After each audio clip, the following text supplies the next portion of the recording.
Kwanza hata mimi naomba nikupongeze kwa kazi kubwa ambayo unaifanya.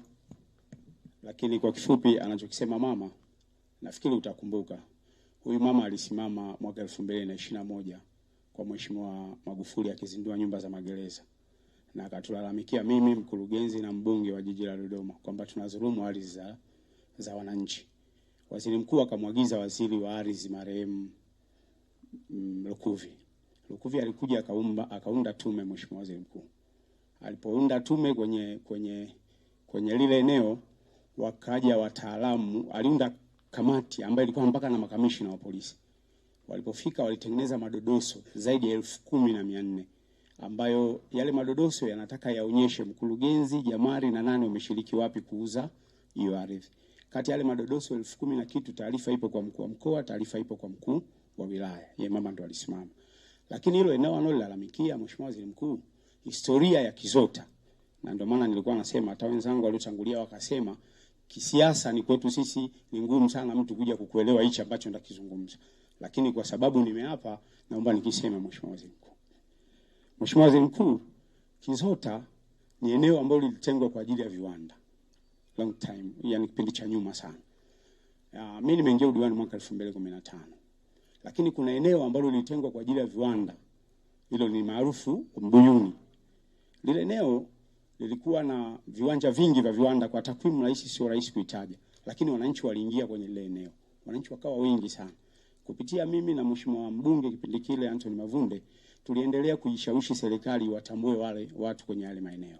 Mwisho wa siku tukaja tukakubaliana, tukatoa ule mpango wa viwanda kwenda mpango wa makazi. Sasa huyu mama aliposimama kuunda ile tume ya waziri mkuu, alipokuja tume ya Mheshimiwa Rais Magufuli hayati, alipokuja Lukuvi, alitoa maelekezo kwamba wale watu wote ambao walishavamia yale maeneo na kulasimishwa, utaratibu ule uendelee. Ile taarifa ipo hapa kwenye ofisi ya mkuu wa mkoa na mkuu wa wilaya. Mheshimiwa Mwenyekiti, na ni Mheshimiwa Waziri Mkuu, kingine ambacho kilikuja kujitokeza ni kwamba yale maeneo kwa historia, lakini na mimi ninavyoendelea kuamini, yalitwaliwa, mimi sijazaliwa, yalikuwa ni mali ya serikali mpaka naingia kuja kuwa diwani. Sasa huyu mama anayelalamika, ambaye mimi na yeye nafikiri ni vita yake, hata leo ukifanya mkutano, hata baadhi ya wananchi ukiangalia, labda mpaka tulifika tukamwambia mama, inawezekana unataka roho yangu. Hata mwenyekiti wa CCM mkoa angekuepo hapa angesema. Hata mbunge aliyepita, mbunge wetu Anthony Mavunde angekuepo angesema. Yani kila kiongozi atakayekuja lazima atanitaja mimi. Hata kama mimi sijaona naye zaidi ya miaka 5 sasa, mheshimiwa. 5 au 4 sijawahi kumuona hivi. Leo ameamka na hoja, ananituhumu mimi. Amekwenda kujenga kwenye eneo la huyo mwekezaji anaitwa Musa John Kamota. Na mimi kama diwani, wakati Musa anataka kuingia kwa nguvu mwaka 2020, Mheshimiwa Waziri Mkuu, nilienda kukaa mimi na yule Musa pamoja na hizi familia, zilikuwa familia 7 kama sikosei. Nikamshawishi Musa watafutie viwanja mbadala au alipe na fedha kidogo watoke kwenye ile eneo. Kwenye wale watu 7, watu 4 nafikiri walikubali, Mheshimiwa Waziri Mkuu.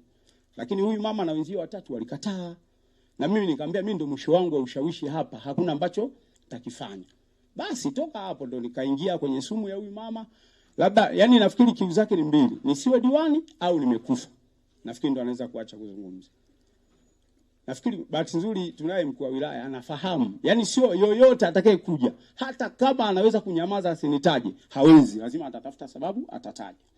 Kwa hiyo Mheshimiwa Waziri Mkuu, kwa huyu mama, mimi nilipofika mbele ya Mheshimiwa mbunge, mbele ya mkuu wa wilaya huyu hapa, mbele ya mkuu wa mkoa Anthony Mtaka, niliomba kujitoa kwenye issue ya huyu mama, na yule bwana nikamwambia mimi nimeshindwa kwa huyu mama, wewe endelea. Ndio yule bwana akachukua jukumu la kwenda mahakamani. Sikuwahi kufuatilia kesi yake yoyote. Kaisha kwenda sehemu zote Mheshimiwa Waziri Mkuu kunilalamikia huyu mama, kunituhumu kwamba mimi nashiriki kwenye yale vile vitu. Lakini kwenye ile taarifa Mheshimiwa Waziri Mkuu ambayo iliandaliwa na kamati ya Lukuvi, yale madodoso 10,400 na kitu, hakuna hata kiwanja kimoja kilichosema nimeuziwa na diwani au nimeuziwa na mkurugenzi au nimeuziwa na nani.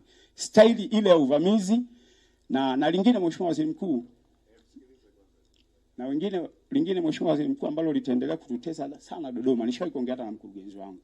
Inatutesa sana ni wale wauza ardhi. Yaani muuza ardhi atakuja kwako Waziri Mkuu, atalia na kuigiza kwamba anaonewa. Lakini kumbe anataka wewe mtetee, yeye aendelee kuuza vile vipande vya ardhi. kwenye jiji la Dodoma hapa, naomba niseme ukweli. Bahati nzuri nimekuwa naibu meya, nimezunguka kwenye migogoro sana nani Mheshimiwa Waziri Mkuu. Kwa hiyo ni sehemu kubwa ya watu wengi wanaweza wakaja kwako wakaigiza kulia kwamba wanaonewa, lakini ukituma utaratibu wa chini kwa chini utamkuta ni muuza ardhi. Yaani yeye ndo kanunua, ameshika vamia eneo hili hapa, kahozi zaidi ya eka 5. Kazi yake kuwakatia watu vipande vipande. Ukitokea Waziri Mkuu analia tunaonewa. Na ukifuata vibaya unaamini kweli wanafanyaje? Wanaonewa. Ukimtetea umeshatangaza nafasi ya kuendelea kufanyaje? Yaani unaipandisha ile thamani ya ile ardhi. Mheshimiwa Waziri Mkuu, naomba nishi hapo, kama kuna sehemu taongeza Mheshimiwa. Asante sana Mheshimiwa Diwani, tunakushukuru sana kwa ufafanuzi. Tunakushukuru sana kwa ufafanuzi. Nirejee tena kusema pale haukuja kulalamika, nilielekeza na diwani wa kata awepo. Nashukuru sana, umeelezea vizuri. Mama diwani ameshirikije?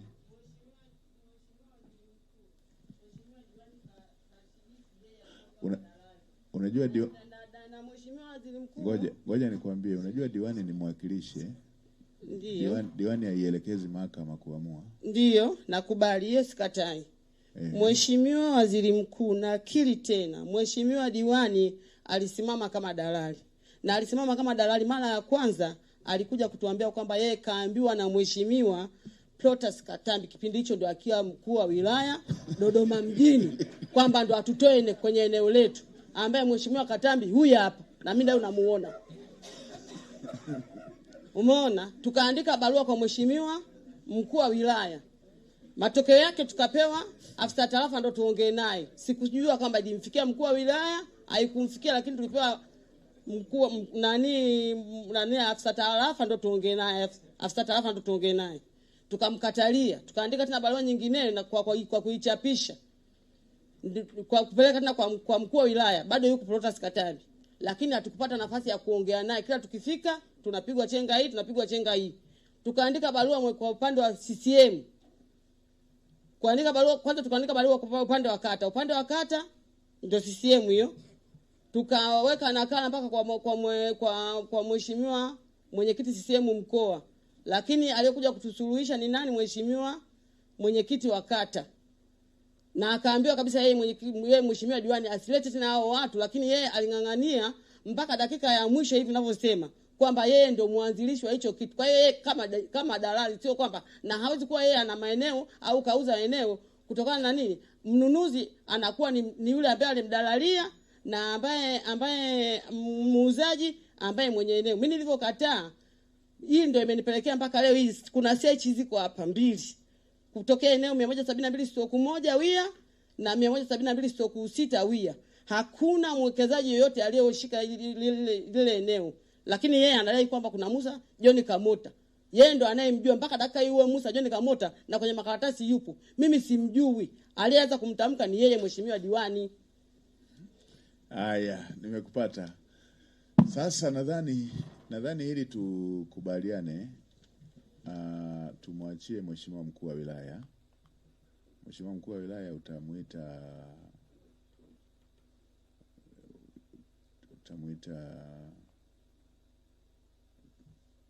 mama yule pale, mwenyekiti wa baraza, diwani, mtendaji wa kata alitajwa, mtendaji wa eneo husika, ili mkafanyie kazi component moja tu ambayo mimi nataka muifanyie kazi.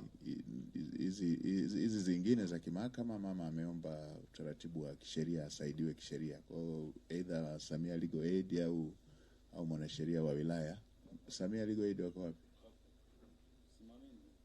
Basi mama Samia Legal Aid. Au hapo mama, ukimaliza hapa utakutana nao waweze kukusaidia.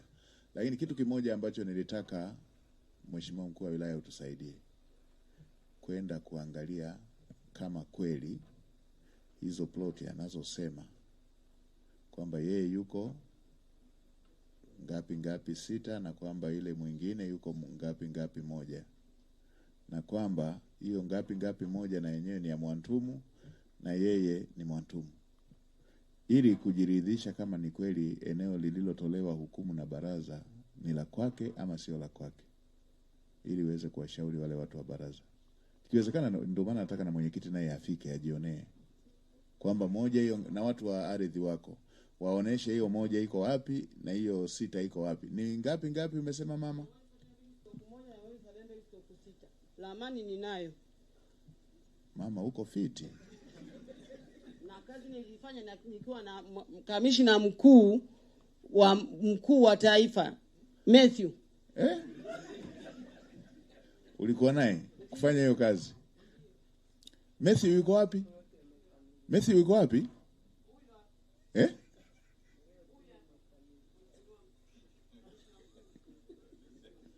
Yuko wapi?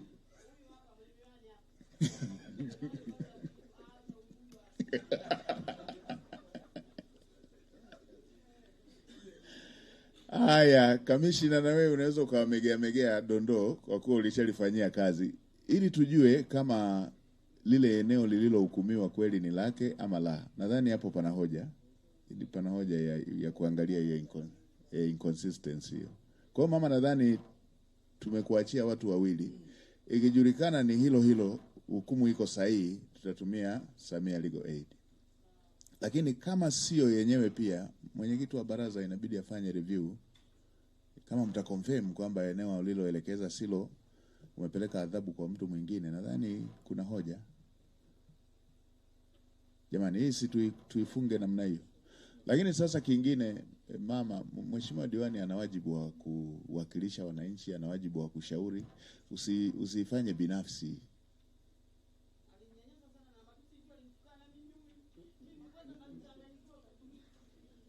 Sasa usamee.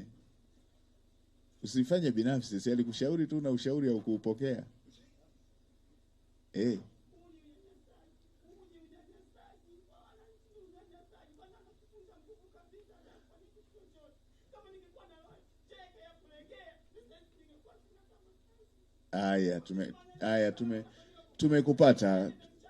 Tumekupata.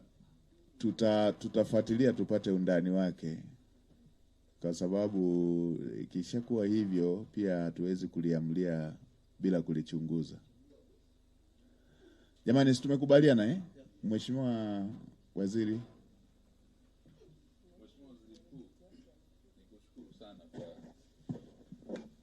Nikushukuru kwa nafasi, na nitaka nizungumze kwenye hili jambo kwa sababu nimetajwa, nikasema ni vizuri niliweke sawa sawa, ingawa kwa utajaji wake unaweza ukawa kweli au si kweli, lakini ni jambo kubwa ambalo haifai kukaa kimya. Amezungumza kwamba kuna wakati kuna maelekezo diwani amesema kwamba yalitoka kwangu nikiwa mkuu wa wilaya. Sasa sikumbuki hayo maelekezo, na kama ilifanyika hivyo, na mimi nitakuwa na interest ya kujua kama kweli pengine yalitoka maelekezo, na kama hayapo, manake jina langu lilitumika vibaya, ambalo si jambo zuri. Lakini ninaweza kusema kwa uzoefu, hii style mama anayoitumia iko hapa Dodoma sana. Hii ya mwisho hii ni uzoefu wangu, ni uzoefu ambao nimekuwa nao hapa, na katika mazingira ambapo wakati mwingine kuwa na change of regime imekuwa ikitokea. Sasa katika eneo jingine, Mheshimiwa Waziri Mkuu, kuna kitabu ambacho mpaka hata mimi nina nakala mpaka leo, na huwa ni tabia yangu ya kutunza kumbukumbu hizi. Tuna orodha ya majina ya watu ambao kwenye migogoro ya ardhi wana kila aina ya staili katika kudai. Na katika moja ya hayo, sina hakika sana, lakini mama namkumbuka na tunafahamiana vizuri sana. Kwa hiyo Mheshimiwa Waziri Mkuu, nataka tuniseme kwa sifa kikao hiki na kwa heshima yake, sitasema zaidi, lakini ni vizuri kama ulivyoelekeza Mheshimiwa Waziri Mkuu, tulifanyie kazi ili kila mmoja apewe haki yake. Kwa sababu wakati mwingine hisani au hidaya zilileta athari, kwa sababu kuna maelekezo katika kipindi fulani wananchi wakawa wanapewa hata kama hakustahili. Kwa hiyo tukadhani kwamba ni haki ambayo lakini tulikuwa ni katika kubalance siasa na kutengeneza mahusiano kati ya ujio wa viongozi wa serikali, taasisi za serikali pamoja na wenyeji. Kwa kuna wakati ilidhaniwa kwamba ni haki au stahiki. Ilitokea hivyo Mtumba, ilitokea hivyo kwenye maeneo ya acquisition ya jeshi tuliyoyafanya, lakini hayakuwa hivyo. Kwa hiyo Mheshimiwa Waziri Mkuu, iko hivyo. na kama popote pale itaonekana, nataka niseme kwenye kikao kwa seriousness ya leadership, kama itaonekana kuna mkono wowote kuhusiana na mimi hapo, nitachukua hatua kuondoka katika nafasi, kwa sababu nilisimama kwa ajili ya kuhakikisha haki na maslahi ya Wanadodoma yanasimamiwa na misingi ya taratibu na sheria. Kwa Mheshimiwa Waziri Mkuu, nitaka niseme hapo kuliweka vizuri hili, kwa sababu wakati mwingine kwa mitandao hii yanaenda atatajwa nani, na kuna wakati Mheshimiwa Waziri Mkuu utajikuta hata maeneo mengine majina ya viongozi huweza kutumika ili kujustify kitu fulani ambacho kinaweza kisiwe sawa sawa. Na hata kwenye masuala ya hukumu, umeona Mheshimiwa Waziri Mkuu kwamba anatuelezea pia tayari ana kesi ambayo mahakamani imeamriwa. Pengine ni vizuri pia kuanzia hapo kuona hoja zilizopelekwa ili iweze kutusaidia katika kufanya maamuzi. Mheshimiwa Waziri Mkuu, asante sana, nataka kuliweka. Haya, asante sana. Haya, sasa nadhani tumalize hili. Tuimalize ili la mama kwa kama nilivyoelekeza. Mheshimiwa Mkuu wa Wilaya, mtaenda mfanye hiyo inconsistent, muangalie hiyo, mkague hiyo inconsistent kujua kama pateni ile hukumu, alafu pateni hizo namba anazosema hapa kuna namba zimechanganywa, alafu mfike site kuziona hizo namba. Mkiwa na hizo ramani zote na watu wa ardhi wakiwepo kuelezea kwamba ipi ni ipi. Na aliyeamua pia afike site aone kipi ni kipi. Nadhani tukifanya hivyo tutakuwa pazuri. Kwa hiyo hilo tulimaliza hivyo. Sasa tukija la Kizota, Mheshimiwa Waziri amesema, amemwakilisha waziri, amesema baada ya maelekezo yale wameshafanyia kazi. Na taarifa ile hawajawasilisha rasmi. Na waziri yuko safari. Mimi niwaombe ndugu zangu wa Kizota, mtanipa hayo maelezo mlioeleza, yatatusaidia, lakini waombe ili tulisubirishe ili either nipokee taarifa ya waziri au wakati tunamaliza na waziri mwenyewe awepo, ama waziri mwenyewe atalitekeleza tu, kwa sababu tulishamuelekeza na ameshafanyia kazi.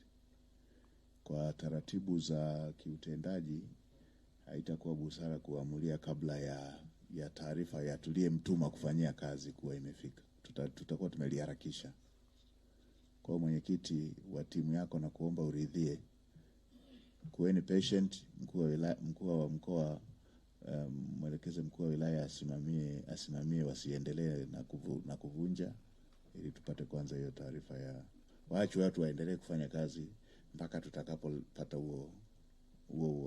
hiyo taarifa ya timu ya Mheshimiwa Waziri ambayo imefanya kazi. Nadhani tuifanye hivyo. Mtanipa na mimi taarifa yenu hiyo. Si ni sawa ndugu zangu? Haya, basi kabidhini hiyo. Kwa hiyo ikabidhini hiyo taarifa, alafu mtajulishwa utaratibu utakaofuata. Ama tutawaita kikao kama hiki, ama waziri atakuja kwa ajili ya utekelezaji wa kile tulichomtuma. Haya, mimi niwaombe tumalizie hapa kwa sababu bado tuna msururu mrefu sana.